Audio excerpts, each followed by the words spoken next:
राधे राधे, जय श्री कृष्ण। आशा करती हूँ आप सब स्वस्थ होंगे, अच्छे से होंगे। तब हम सुनेंगे कार्तिक मास महात्म्य में सुना जाने वाला 11वां अध्याय। जलंधर का देवताओं को जीत करके अमरावती पर राज करना। नारद जी बोले कि हे राजन, देवताओं से हार करके राक्षस पाताल लोक में जा बसे थे। वे भी जलंधर का आश्रय पाकर के भूमंडल में आकर रहने लगे। एक बार उस दैत्यराज जलंधर ने राहु का सिर कटा हुआ देख करके उसका कारण शुक्राचार्य से पूछा। तब शुक्राचार्य ने समुद्र मंथन के समय का सारा हाल उसे कह सुनाया और 14 रत्न के हरने की कथा तथा दैत्यों की हार के भी सब वृत्तांत का सुना। जलंधर ने अपने पिता की बात तथा सागर के मंथन की बात सुन करके क्रोध से लाल लाल आंखें करके घसमर नाम के अपने दूत को बुला करके इंद्र के पास भेजा। वह दूत स्वर्ग में जाकर के स्वधर्मा की सभा में प्रवेश कर इंद्र से बोला, सागर के पुत्र जलंधर ने अपना दूत बना करके मुझे तुम्हारे पास भेजा है। उसने कुछ कहा है, वह सुनिए। तुमने मेरे पिता समुद्र को पर्वत से क्यों मथा और वहां से निकले हुए रत्नों को जो तुम ले आए हो उन्हें वापस कर दो। इस प्रकार के दूत के वचन सुन विस्मित होकर के भय और रोष से इंद्र घसमर से कहने लगे, हे दूत, हमने जो सागर का मंथन किया था सो सुनो।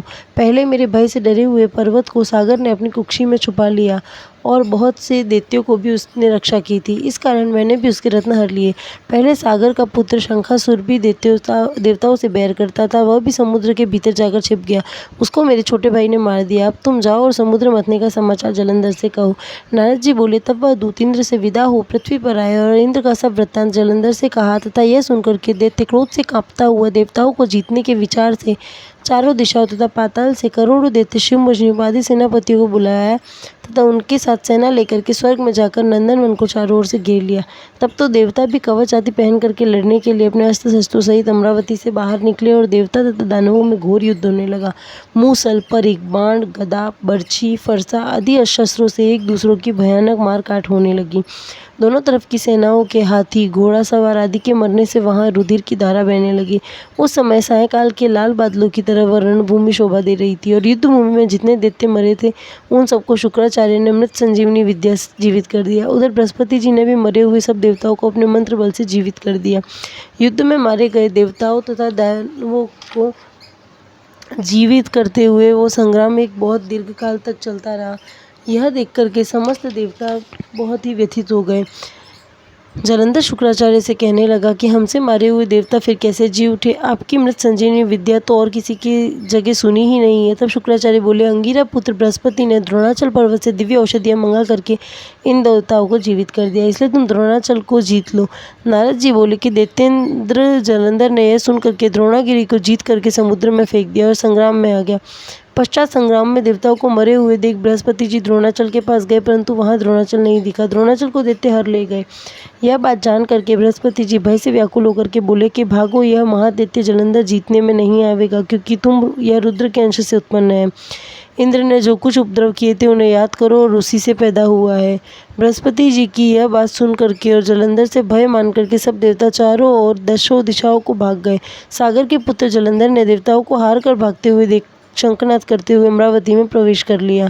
जलंधर के वहां प्रवेश करने पर इंद्रादिक देवता उससे पीड़ित होकर के सुमेरु पर्वत की कंदराओं में रहने लगे। वह दैत्य देवताओं को जीतकर अमरावती में राज करने लगा। फिर जलंधर शुंभ निशुंभ आदि सब बड़े बड़े दैत्यों को देवताओं के स्थान पर अलग अलग नियत करके आप सुमेरु पर्वत की ओर चला गया। लक्ष्मी गणेश जी की कहानी। एक ब्राह्मण ब्राह्मणी थे। ब्राह्मणी गणेश जी लक्ष्मी जी की पूजा करती थी, परंतु ब्राह्मण ब्राह्मणी में बहुत क्लेश होता रहता था। एक दिन गणेश लक्ष्मी जी ने कहा कि यहाँ तो बहुत लड़ाई होती है, चलो कहीं और चले। ऐसा कहकर वह एक दूसरे घर के अंदर गए तो वहाँ जेठ जेठानी में आपस में लड़ाई हो रही थी। वह तीसरी जगह गए, वहाँ सास बहू में लड़ाई हो रही थी।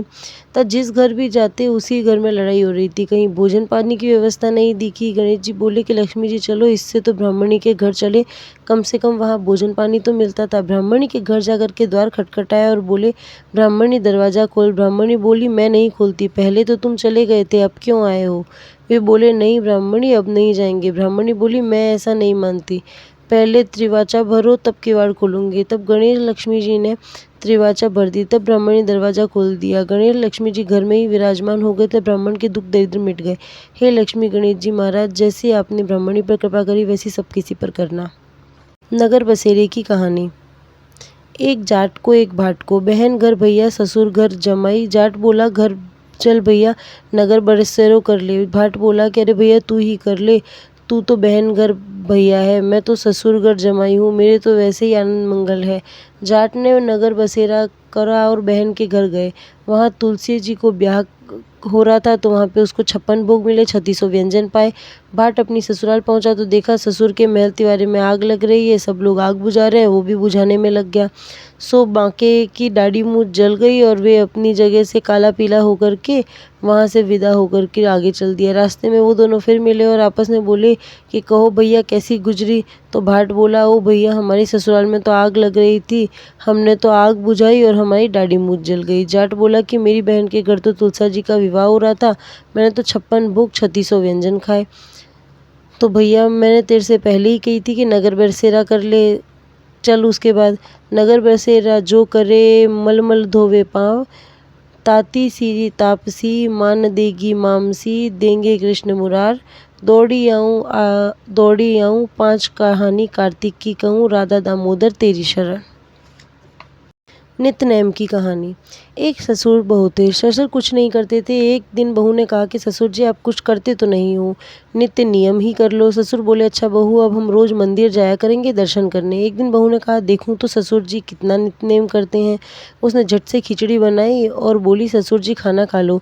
ससुर जी खाना खाने बैठ गए, इतने में ही मंदिर का घंटा बजा। ससुर जी बोले हम तो बहुत भूले, मुँह का गसा मुँह में ही रह गया और हाथ का हाथ में, और मंदिर भाग गए। वहाँ सब लोग इनके वेश को देख करके हंसने लगे। भगवान ने सोचा ये सब मेरे भक्त को देख करके हंस रहे हैं, इसलिए उन्होंने मुंह के गस्से को तो लाल कर दिया और हाथ के गस्से को हीरा कर दिया। हाथ का हीरा तो प्रभु पर चढ़ा करके आ गए और लाल को घर ला करके बहू को दे दिया। बहू ने कहा कि हमने तो तुम्हें नित्य नेम के लिए कहा था और तुम भगवान के मुकुट में से लाल चुरा लाए।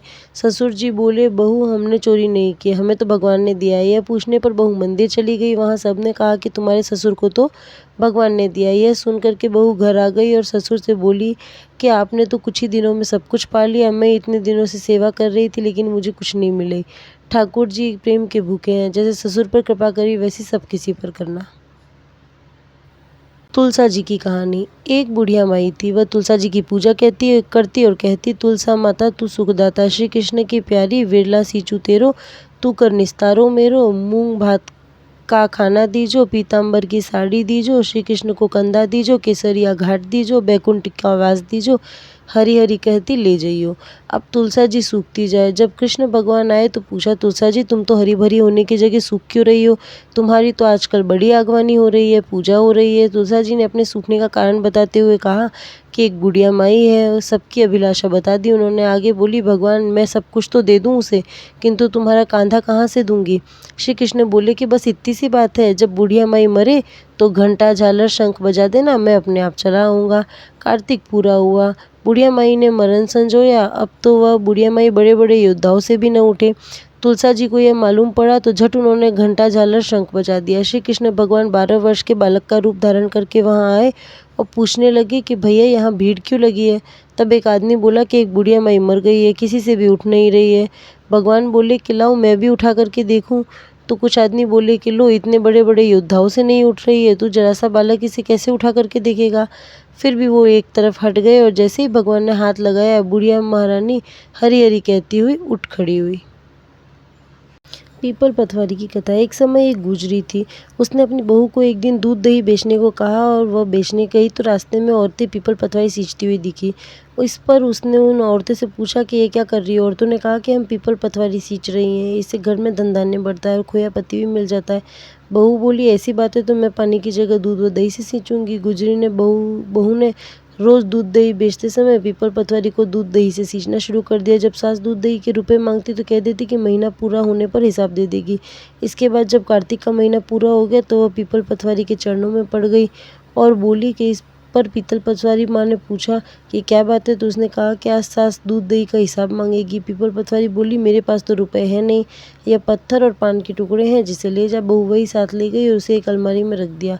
इसके बाद वह डर के मारे चादर ओढ़ करके सो गई। कुछ देर में सास बहू की दूध दही के रुपए ला ऐसे बोली। बहू बोली मैं जो लाई हूँ अलमारी में रख दिया है। सास ने अलमारी खोल करके देखा तो उसमें हीरे मोती जगजगा रहे थे, धन का भी ढेर लगा था। सास ने बहू को आवाज़ लगाई कि बहू इतना धन कहाँ से लाई है। बहू ने आकर देखा तो सच में घर में धन के भंडारे भरे थे।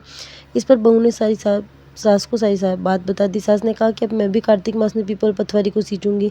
इसके बाद जब कार्तिक मास आया तो सास दूध दही बेचने लगी। वह दूध दही बेचने के बाद खाली हांडी में पानी डाल करके उसने पीपल पटवारी में पानी डाल देती। पूर्णिमा के दिन उसने अपनी बहू से कहा कि वह उससे दूध दही के रुपए मांगे।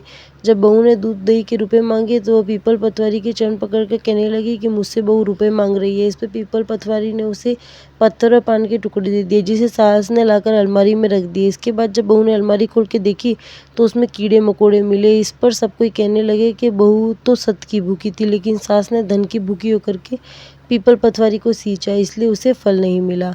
कथा के अंत में कहा जाता है कि पटवारी माता ने जैसी बहू को फल दिया वैसा सबको देना, जैसा सास को दिया वैसा किसी को भी मत देना। राधा दामोदर की कहानी। एक बुढ़िया माई थी, वह कार्तिक नहाती और एक डला पकोड़ा बना करके ले गई। एक गोता लेती जाती और एक पकोड़ा खाती जाती। इस प्रकार नहाते नहाते वह नीली पड़ गई और खाते खाते उनका पेट घड़े के समान बहुत बड़ा हो गया। अब तो भगवान बोले कि हे भगवान, यह बुढ़िया माई कार्तिक स्नान कर रही है तो यह मर जाएगी, ऐसे तो मुझे बड़ा दोष लगेगा। तब भगवान राधा दामोदर का वेश रख कर आए और बुढ़िया माई से बोले, मैया तुम्हारा कार्तिक तो पूरा हो गया है। बुढ़िया माई बोली कि भैया अभी कहाँ पूरा हुआ है, जब तक ये पकोड़े बचे हुए हैं तब तक तो यह पूरा नहीं होगा। इन्हें ख़त्म करने के साथ ही मेरा कार्तिक स्नान पूरा होगा। वे बोली कि बुढ़िया माई तू आंखें बंद तो कर। बुढ़िया माई ने आंखें बंद करी और भगवान ने झट से सारी पकौड़ी खा करके ख़त्म कर दी। अब बुढ़िया माई आँख खोलकर देखा तो सामने राधा दामोदर खड़े थे। जैसे भगवान ने उस बुढ़िया माई पर अपनी कृपा की, उसे दर्शन दिए तो उसकी सहायता के लिए दौड़े चले आए, उसी प्रकार सभी के ऊपर अपनी कृपा दृष्टि बनाए रखना। गोपाल जी की कहानी। एक सास बहू थी, परवी का नाहन पड़ा। सास बोली कि बहू हम तो गंगा जी जाएंगे। बहू बोली अच्छा माँ जी। सास बोली कि हमारे गोपाल जी की अच्छी तरह सेवा करना। तो यह कह करके सास तो गंगा नहाने चली गई। अब बहू जब अपने बच्चों को नहलाने बैठती तभी गोपाल जी को कहती कि आओ गोपाल जी नहा जाओ। गोपाल जी आवे झट नहा जावे। जब बच्चे खाना खाते तभी गोपाल जी खा जाते। परवी के नहान वाले दिन सास नहाई तो उसका कंगन खो गया। घर पर बहू नहाए सो बोली कि मन चंगा तो कटौती में गंगा। लहर लहर करती गंगा जी आई और सास का कंगन भी ले आई। बहू ने कंगन उठा लिया और कहा अरे यह तो हमारी माँ जी का है। अब सास घर आई और बोली हम तो नुकसान कर आए, हम तो कंगन खो आए। बहू ने कंगन निकाल कर दे दिया। सास बोली बहू तुम्हारे पास कहाँ से आया? बहू बोली मैं जब नहाने बैठी तो मन चंगा तो कटौती में गंगा लहर लहराती करती गंगा जी आई, उसमें आपका कंगन भी आ गया। सास बोली बहू तुम अच्छी हो जो तुम घर बैठे ही गंगा नहा ली, तुमने हमारे गोपाल जी को भी अच्छी तरीके से रखा है। सासू जी जब बच्चों को नहलाती तभी उन्हें बुलाती, वह नहा जाते। जब बच्चे खाते तभी वह खा जाते। सासू जी तुम्हारे हाथ से वे नहीं खाते होंगे, मेरे हाथ से तो खा जाते। तुम्हें सच न होए तो तुम देख लेना। बहू ने आवाज़ लगाई आ जाओ गोपाल जी खाना खा लो। अब गोपाल जी आए ही नहीं। बहू बोली रोज़ तो तुम आ जाते हो, आज क्या है जो तुम मुझे झूठी बनवाओगे? झट गोपाल जी आ गए। अब तो सास गोपाल जी के पैरों में पड़ गई और बोली कि प्रभु मुझे क्षमा करो। उन्होंने सोना, चांदी, कांसा, पीतल, सीसा, रागा, जस्ता, अभ्रक और लोहा 9 धातुओं के 9 आसन बन रहे। सब आसनों को क्रम से जैसे सोना पहले, चांदी उसके पीछे, इस प्रकार बिछवा दिए। राजा ने सब ग्रहों को कहा कि अपने अपने सिंहासनों पर बैठिए। जिसका आसन सबसे पहले वह सबसे बड़ा, जिसका आसन सबसे पीछे वह सबसे छोटा। क्योंकि लोहा सबसे पीछे था, अब शनिदेव का आसन था, इसलिए शनिदेव ने समझ लिया कि राजा ने मुझको छोटा बना दिया है। इस पर शनिदेव को बड़ा क्रोध आया। उन्होंने कहा कि राजा तू मेरे पराक्रम को नहीं जानता। सूर्य एक राशि में 1 महीना, चंद्रमा 2.25 महीना 2 दिन, मंगल 1.5 महीना, बृहस्पति 13 महीने, बुध और शुक्र 1 महीने, परंतु मैं एक राशि पर 2.5 अथवा 7.5 साल तक रहता हूँ। बड़े बड़े देवताओं को भी मैंने अपने भीषण दुख दिए हैं। राजन सुनो, राम जी को 7.5 आई और वनवास हो गया। रावण पर आई तो राम और लक्ष्मण ने सेना लेकर के लंका पर चढ़ाई कर दी। रावण के कुल का नाश हो गया। हे राजा अब तुम सावधान रहना। राजा कहने लगा तो कुछ भाग्य में होगा सो देखा जाएगा। उसके बाद अन्य ग्रह तो प्रसन्नतापूर्वक चले गए, परंतु शनिदेव बड़े क्रोध में वहां से सिधारे। रविवार की कहानी। एक बुढ़िया थी, उसका नियम था कि प्रति रविवार को सवेरे ही स्नान आदि करके घर को गोबर से लीप करके फिर तैयार करके भगवान को भोग लगाकर स्वयं भोजन करती थी। श्री हरि की कृपा से उसका घर अनेक प्रकार के धन दाने से पूर्ण था। घर में किसी प्रकार का विघ्न या दुख नहीं था, सब प्रकार से घर में आनंद रहता था। इस तरह कुछ दिन बीत जाने पर उसकी एक पड़ोसन जिसकी गाय का गोबर वह बुढ़िया लाती थी, वह विचार करने लगी कि यह वृद्धा सर्वदा मेरी गाय का गोबर ले जाती, इसलिए अपनी गाय को वो घर के भीतर बांधने लग गई। बुढ़िया को गोबर न मिलने से रविवार के दिन उसे अपना घर न लीप सकी, इसलिए उसने न तो भोजन बनाया, न भगवान को भोग लगाया, न स्वयं ही उसने भोजन किया। इस प्रकार उसने निराहार व्रत किया। रात्रि हो गई, वह भूखी सो गई। रात्रि में भगवान ने उसे स्वप्न दिया और भोजन न बनाने तथा भोग न लगाने का कारण पूछा। वृद्धा ने गोबर न मिलने का कारण सुनाया। तब भगवान ने कहा कि हे माता, हम तुमको ऐसी गाय देते हैं जो सभी इच्छाएं पूर्ण करती है, क्योंकि तुम हमेशा रविवार को गाय के गोबर से घर लीप करके भोजन बनाकर मेरा भोग लगाकर खुद भोजन करती हो। इससे मैं बहुत प्रसन्न हूँ। मैं निर्धन को धन और मांझ स्त्रियों को पुत्र दे करके दुखों को दूर करता हूँ। इस प्रकार के वचन कह करके भगवान अंतर्ध्यान हो गए और स्वप्न में देख करके वृद्धा की जब आँख खुली तो वह देखती है कि आंगन में एक अति सुंदर गाय और बछड़ा बंधे हुए हैं। वह गाय और बछड़े को देख करके अत्यंत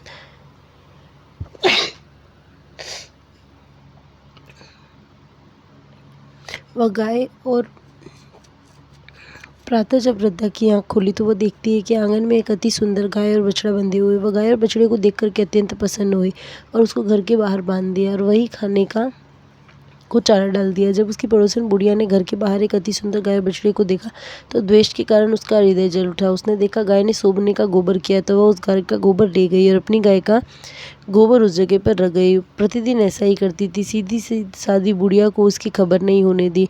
तब सर्वव्यापी ईश्वर ने सोचा कि चालाक पड़ोसन के कर्म से बुढ़िया ठगी जा रही है, तो ईश्वर ने संध्या के समय अपनी माया से बड़े जोर की आंधी चला दी। बुढ़िया ने आंधी के भय से अपनी गाय को घर के भीतर बांध दिया। प्रातःकाल जब वृद्धा ने देखा कि गाय ने सोने का गोबर दिया है तो उसे आश्चर्य की सीमा न रही। वो प्रतिदिन गाय को घर के भीतर बांधने लगी। इधर पड़ोसन ने देखा कि बुढ़िया गाय को घर के भीतर बांधने लगी तो उसका सोने का गोबर उठाने का दांव नहीं चलता था, तो वह ईर्ष्या और डाह से जल उठी और कुछ उपाय न देख पड़ोसन ने उस देश के राजा की सभा में जाकर के कहा कि महाराज, मेरे पड़ोस में एक वृद्धा के पास ऐसी गाय है, वह नित्य सोने का गोबर देती है। आप उस सोने से प्रजा का पालन करिए। वह वृद्धा इतने सोने का क्या करेगी। राजा ने यह बात सुनकर के अपने दूतों को वृद्धा के घर से गऊ लाने की आज्ञा दी। वृद्धा प्रातः ईश्वर का भोग लगा भोजन करने ही जा रही थी कि राजा के कर्मचारी गाय खोलकर ले गए। वृद्धा काफी रोई चिल्लाई, किंतु कर्मचारियों के समक्ष कोई क्या कहता। उस दिन वृद्धा गाय के वियोग में भोजन न खा सकी और रात भर रो रो कर ईश्वर से गाय को पुनः पाने की प्रार्थना करती रही। उधर राजा गाय को देख करके बहुत प्रसन्न हुए, लेकिन सुबह जैसे ही वह उठा सारा महल गोबर से भरा दिखाई देने लगा। राजा ये देख घबरा गया। राजा भगवान ने रात्रि में राजा को स्वप्न में कहा कि हे राजा, गाय वृद्धा को लौटाने में ही तेरा भला है। उसके रविवार के व्रत से प्रसन्न होकर मैंने उसे गाय दी थी। प्रातः होते ही राजा ने वृद्धा को बुला करके बहुत से धन के साथ साथ सम्मान सहित गाय बछड़ा लौटा दिया। उसकी पड़ोसन को बुला करके उचित दंड दिया। इतना करने के बाद ही राजा के महल से गंदगी दूर हुई। उसी दिन से राजा ने नगरवासियों को आज्ञा दी तथा आदेश दिया कि राज्य की समृद्धि तथा समस्त मनोकामनाओं की पूर्ति के लिए रविवार का व्रत रखा करें। व्रत करने से नगर के लोग सुखी जीवन व्यतीत करने लगे। कोई भी बीमारी तथा प्रकृति का प्रकोप उस नगर पर नहीं होता था। सारी प्रजा सुख से रहने लगी। जिस प्रकार आपने इन सब पे कृपा करी वैसे सब पे करना। कुछ काल व्यतीत हो जाने पर जब राजा को 7.5 की दशा आई तो शनिदेव घोड़ों के सौदागर बनकर के अनेक सुंदर घोड़ों के सहित राजा की राजधानी में। जब राजा ने सौदागर के आने की खबर सुनी तो अश्वपाल को अच्छे अच्छे घोड़े खरीदने की आज्ञा दी। अश्वपाल ऐसी अच्छी नस्ल के घोड़े देख करके उनका मूल्य सुनकर के चकित हो गया तो तुरंत ही राजा को खबर दी। राजा ने एक सुंदर सा घोड़ा पसंद करके उस पर सवारी की। राजा के घोड़े पर चढ़ते ही घोड़ा जोर से भागा और घोड़ा बहुत दूर तक बड़े जंगल में जाकर के राजा को छोड़कर अंतर्ध्यान हो गया। इसके बाद राजा अकेले जंगल में भटकता फिरता रहा। बहुत देर के पश्चात राजा ने भूख और प्यास से दुखी होकर के भटकते भटकते ग्वाले को देखा। ग्वाले ने राजा की प्यास व्याकुल देख करके पानी पिलाया। राजा की अंगूठी में एक अंगुली में एक अंगूठी थी। राजा ने उसे निकाल करके प्रसन्नता के साथ ग्वाले को दे दिया। शहर की ओर चल दिए। राजा शहर में जाकर के एक सेठ की दुकान पर जाकर के बैठ गए। उनको अपने आप को उज्जैन का रहने वाला बनाया। उसका नाम वीका बताया। सेठ ने उसको कुलीन मनुष्य समझ करके जल आदि पिलवाया। भाग्यवश उस दिन सेठ की दुकान की बिक्री बहुत अधिक हुई। तब सेठ ने उसको भाग्यवान पुरुष समझ करके भोजन कराने के लिए अपने साथ ले गए। भोजन करते समय राजा ने आश्चर्य से देखा कि एक मोर जो है वो खूंटी पर हार लटका हुआ है, उसे निगल रहा है। वह खूंटी उस हार को निगल रही है। तब भोजन के पश्चात कमरे में आने पर जब सेठ को कमरे में हार न मिला तो उसने निश्चय किया कि ये सब वीका के अलावा किसी ने नहीं किया। अतः उसे पूछा गया। उसने जब इनकार कर दिया तो 5-7 आदमी इकट्ठे होकर के उसको फौजदार के पास ले गए। फौजदार ने सबको राजा के सामने उपस्थित कर दिया और कहा कि ये आदमी तो भला प्रतीत होता है, चोर मालूम नहीं होता, परंतु सेठ का कहना है कि इसके अलावा और कोई घर में नहीं आया, अतः इसी ने चोरी अवश्य की है। तब राजा ने आज्ञा दी कि इसके हाथ पैर काट करके चौरंगिया बना दिया जाए। राजा की आज्ञा का तुरंत पालन किया गया और वीका के हाथ पैर काट दिए गए। इस प्रकार कुछ काल व्यतीत होने पर एक तेली उसकी अपने घर में ले गया तथा कोलू पर उसको बिठा दिया। वीका उस बैल पर बैठा हुआ जुबान से बैल हाँकता रहता। शनि की दशा समाप्त हो गई और एक रात को वर्षा ऋतु के समय वह मल्हार राग गाने लगा। उसके गाना सुनकर के उस शहर के राजा की कन्या उस राग पर मोहित हो गई और दासी को खबर लेने के लिए पूछा कि यह कौन गाता है। दासी ने आकर के कहा कि यह तो कोलू के घर में एक चौरंगिया गाना गा रहा है। दासी ने महल में आकर के राजकुमारी को जब सब वृंदावन सुनाया तो राजकुमारी ने निश्चय कर लिया कि मैं इसी चौरंगी के साथ में विवाह करूंगी। प्रातःकाल होते ही जब दासी ने राजकुमारी को जगाना चाहा तो राजकुमारी अनशन पर लेकर बैठ गई। तब दासी ने रानी के पास जाकर के राजकुमारी के न उठने का सब वृत्तांत सुनाया। रानी ने तुरंत ही वहां आकर के राजकुमारी को जगाया, उसके दुख का कारण पूछा तो राजकुमारी ने कहा, माताजी मैंने प्रण किया है कि मैं तेली के घर में जो चौरंगी है उसी के साथ विवाह करूंगी। माता ने कहा कि यह पगली क्या बात कर रही हो, तेरा विवाह किसी देश के राजा के साथ किया जाएगा। कन्या कहने लगी कि माताजी मैं तो अपना प्रण कभी नहीं तोड़ूंगी। माता ने चिंतित होकर के यह बात राजा को बताई। जब महाराज ने भी आकर समाचार समझाया किंतु कोई परिणाम न निकला तो अंततः उन्होंने कहा कि ऐसी बात तुम्हें कभी विचारनी भी नहीं चाहिए। कन्या ने कहा कि मैं अपने प्राण त्याग दूंगी परंतु अपने दूसरे विवाह नहीं करूंगी। इतना सुनकर के राजा ने क्रोध से कहा, यदि तेरे भाग्य में ऐसा ही लिखा है तो जैसी तेरी इच्छा हो वैसा ही कर। राजा ने तेली को बुलाकर कहा कि तेरे घर में जो चौरंगिया है उसके साथ मैं अपनी कन्या का विवाह कराना चाहता हूँ। तेली ने कहा कि यह कैसे हो सकता है, कहाँ आप हमारे राजा और कहाँ मैं नीच तेली। परंतु राजा ने कहा कि भाग्य लिखी को कोई नहीं टाल सकता, अपने घर जाकर के विवाह की तैयारी करो। राजा ने उस समय तोरण और बंधनवार लगवा करके अपनी राजकुमारी का विवाह चौरंगिया बनाए विक्रमादित्य के साथ कर दिया। रात्रि को जब विक्रमादित्य और राजकुमारी महल में सोए तो आधी रात के समय शनिदेव ने विक्रमादित्य को स्वप्न दिया कि राजा कहो मुझको छोटा पतला करके तुमने कितना दुख उठाया। राजा ने क्षमा मांगी। शनिदेव ने प्रसन्न होकर के विक्रमादित्य को हाथ पैर दिए। तब राजा ने हाथ जोड़ करके कहा कि महाराज मेरी प्रार्थना स्वीकार करें, जैसा दुख आपने मुझे दिया है वैसा किसी और को न दे। शनिदेव ने कहा कि तुम्हारी ये प्रार्थना स्वीकार है। जो मनुष्य मेरी कथा कहेगा सुनेगा उसको मेरी दशा में कभी नहीं पड़ना पड़ेगा, न कोई उसे दुख होगा, और जो नित्य ही मेरा ध्यान किया करेगा चींटियों को आटा डालेगा उनके सब मनोरथ पूर्ण होगा। इतना कर करके शनिदेव अपने धाम को चले गए। राजकुमारी की आँख खुली, उसने राजा के हाथ पैर सही सलामत देखे तो आश्चर्य को प्राप्त हुआ। उसको देख करके राजा ने अपना समस्त हाल कहा कि मैं उज्जैन का राजा विक्रमादित्य हूँ। यह बात सुनकर के राजकुमारी अत्यंत प्रसन्न हुई। प्रातःकाल राजकुमारी ने अपनी सखियों से पूछा कि उसने अपने पति का समस्त वृत्तांत का सुना है। तब वे सब प्रसन्नता प्रकट की और कहा कि ईश्वर ने आपकी मनोकामना पूरी कर दी। जब तक सेठ ने यह बात सुनी तो वो विक्रमादित्य के पास आया और राजा विक्रमादित्य के पैरों पर लिपट करके क्षमा मांगने लगा और कहने लगा कि आप पर मैंने चोरी का झूठा इल्जाम लगाया, अतः आप मुझको जो चाहे दंड दे। राजा ने उसको कहा कि मुझ पर शनिदेव का कोप था, इसी कारण ये सब दुख मुझको प्राप्त हुए। इसमें तुम्हारा कोई दोष नहीं है, तुम अपने घर जाकर के अपना कार्य करो। सेठ बोला कि मुझे शांति तभी होगी जब आप मेरे घर आकर के प्रीतिपूर्वक भोजन करोगे। राजा ने कहा कि जैसी आपकी मर्जी वैसा ही करे। सेठ ने अपने घर जाकर के अनेक प्रकार के सुंदर भोजन बनाए और राजा विक्रमादित्य को प्रीतिभोज दिया। जिस समय विक्रमादित्य भोजन कर रहे थे उसी समय खूंटी से जो हार निकल गया था वह हार वागवत उगल रहा था। जब भोजन समाप्त हो गया तो सेठ ने हाथ जोड़ करके बहुत सी मोहरें राजा को भेंट की और कहा कि मेरे श्री कंवर नाम की कन्या है, उसका पाणी ग्रहण आप करें। उसके बाद सेठ ने अपनी कन्या का विवाह राजा के साथ कर दिया। बहुत सा दान दहेज लेकर के विदा किया।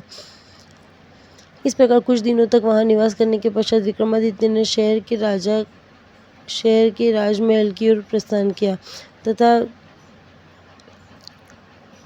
फिर कुछ दिन बाद विदा लेकर के राजकुमारी मनभावनी सेठ की कन्या श्रीकंवरी दोनों जगह के दहेज के प्राप्त अनेक दास दासियों को लेकर उज्जैन की ओर चल पड़े। जब शहर के निकट पहुंचे तो पूर्ववासियों ने राजा के आने का संवाद सुना तो समस्त उज्जैन को राजा की अगवानी की गई तथा बड़ी प्रसन्नता से राजा अपने महल में पधारे। सारे शहर में बड़ा भारी महोत्सव मनाया गया और रात्रि को दीपमाला की गई।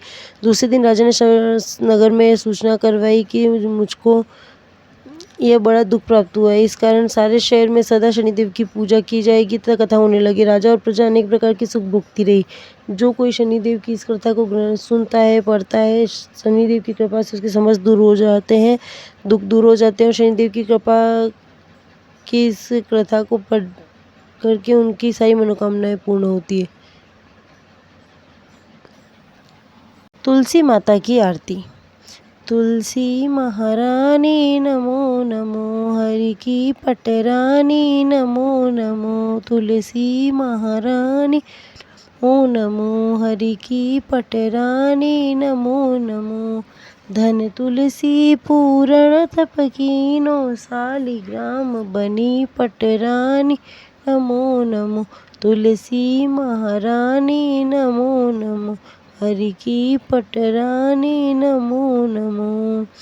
कौन से महीने में हुई बोई रानी तुलसा, कौन से महीने में हुई हरियाली नमो नमो। तुलसी महारानी नमो नमो। आषाढ़ मास में बोई रानी तुलसा, सावन मास में हुई हरियाली नमो नमो। तुलसी महारानी नमो नमो। कौन से महीने में हुई तेरी पूजा, कौन से महीने में हुई पटरानी नमो नमो। तुलसी महारानी नमो नमो। कार्तिक मास में हुई तेरी पूजा, मगसिर मास में हुई पटरानी नमो नमो। तुलसी महारानी नमो नमो। 56 भोग 36 व्यंजन, बिन तुलसी हरि एक न मानी नमो नमो। तुलसी महारानी नमो नमो।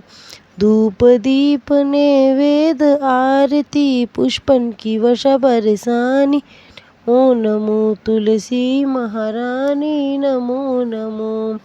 जो कोई तुलसा जी को सवेरे ध्यावे, श्री कृष्ण जी के दर्शन पावे नमो नमो। तुलसी महारानी नमो नमो। जो कोई तुलसा जी को दोपहर में ध्यावे, माखन मिश्री का भोग लगावे नमो नमो। तुलसी महारानी नमो नमो। जो कोई तुलसा जी को शाम को ध्यावे, श्री कृष्ण जी की आरती उतारे नमो नमो। तुलसी महारानी नमो नमो। जो कोई तुलसा जी को रात को ध्यावे, श्री कृष्ण जी के चरण दबावे नमो नमो। तुलसी महारानी नमो नमो, हरि की पटरानी नमो नमो। धूप दीप नैवेद्य आरती, पुष्पन की वर्षा बरसानी नमो नमो। तुलसी महारानी नमो नमो। सभी सखी मैया तेरे गुण गावे, भक्ति दान दी जो महारानी नमो नमो। तुलसी महारानी नमो नमो, हरि की पटरानी नमो नमो। वीडियो अच्छी लगी हो तो चैनल को लाइक शेयर एंड सब्सक्राइब करना ना भूले और कमेंट करके बताएं आपको और कौन से वीडियो देखने हैं। मेरे साथ कहिए राधे राधे।